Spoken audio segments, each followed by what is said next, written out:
Today, you will learn how to embed a PowerPoint into Word document using 3 different methods. First, open your Word document and click the Insert tab. In the Text section, select Object. In the dialog box, go to the Create from File tab, then click Browse and choose your PowerPoint presentation.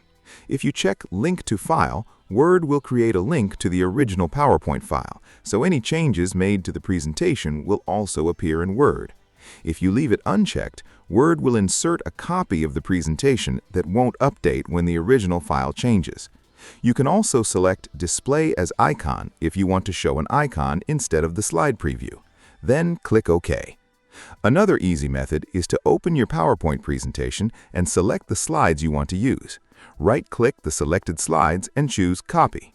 Now switch to Word. If you paste normally, the slides will be added as images.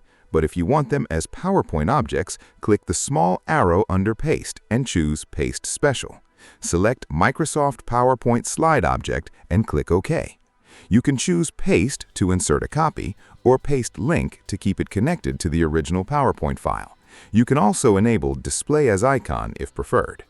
There's one more useful option called PowerPoint Handouts. Open your PowerPoint presentation, click File, then Export, and select Create Handouts. Choose the layout you want and click OK. PowerPoint will automatically open Word and create a new document with your slides arranged in a handout format, which is great for notes and printed materials.